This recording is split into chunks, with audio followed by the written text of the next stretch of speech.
Welcome to game changer delivery boys. Sorry இத்தனை நாளாக video போடாமல் இருந்ததுக்கு. என்னென்னா நம்ம நியூ இயரும் அப்படியே கொஞ்சம் ஓட்டியிருந்தோம். நியூ இயரும் அப்படியே ஓட்டிட்டு ஸ்விக்கி தான் ஓட்டியிருந்தேன். ஆனால் பெரிய ஆஃபர் மாதிரி போட்டிருந்தாங்க, ஆனால் எடுக்க முடியல. சரி, ஓகே, இதுக்குள்ளே வந்துடுவோம்.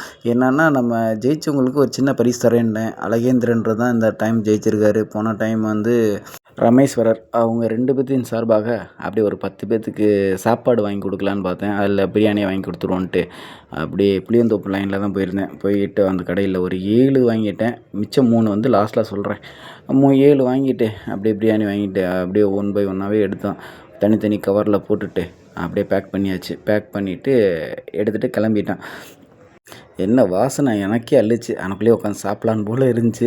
சரி, இருந்தாலும் ஃபஸ்ட்டு கொடுத்துருவோன்ட்டு ஒன் பை ஒன்னாகவே கொடுத்துக்கிட்டே ஆரம்பித்து விட்ருந்தோம். ஃபஸ்ட்டு எடுத்தோடனே கொடுத்துட்டோம். 2வதும் போய் எக்மோர் லைனில் தான் இருந்திருந்தார் நண்பர் ஒருத்தர், வயசானவர், கால் இல்லை அவருக்கு. சரி, அவர் கொடுப்போன்ட்டு அவருக்கும் கொடுத்துட்டேன்.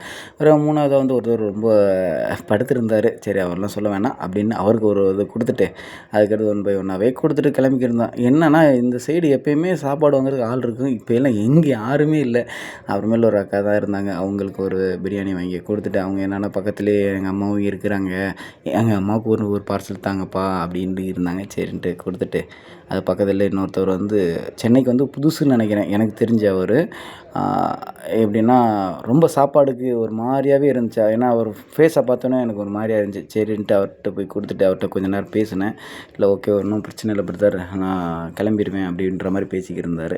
அப்புறம் இன்னொரு இவர் தான் எனக்கு நெஞ்சே புல்லரிச்சிருச்சு. என்னென்னா குப்பத்தொட்டிலேருந்து சாப்பாடு தேடிக்கிட்டு இருந்தார். அவருக்கு சாப்பாடு வாங்கி கொடுத்தேன்னு அங்கனக்குள்ளே ஓப்பன் பண்ணி சாப்பிட்டுக்கிட்டு இருந்தார். எனக்கு புல்லரிச்சிருச்சு. டக்குன்னு போயிட்டு தண்ணியை வாங்கி கொடுத்துட்டு, இது கொடுத்ததில் எனக்கு தெரிஞ்சு இவருக்கு தான் எனக்கு தெரிஞ்சு சாட்டிஸ்ஃபை ஆச்சுன்னு எனக்கு ஒரு மனசில் ஒரு நிறைவோட அப்படியே கிளம்பிட்டேன். இப்போ வந்து அந்த 3 பேர்த்துக்கு சாப்பாடுன்னு பார்த்தா 4 பேர்.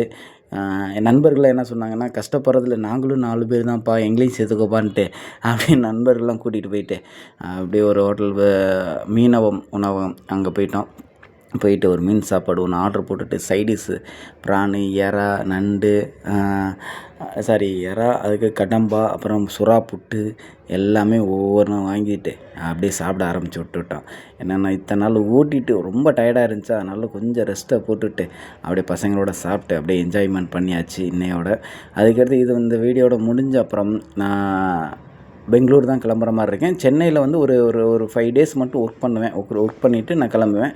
அந்த வீடியோ போட்டால் சொல்லுங்கள், போடுறேன். இல்லைன்னா பொங்கலோட ஃபெஸ்டிவலுக்கும் நான் சேர்த்து வேணால் போடுறேன். ஓகேங்களா? ஓகே, பார்க்கலாம். டைம் இஸ் கொல்ட்டு டயத்தை பயனுள்ளதாக யூஸ் பண்ணுவோம்.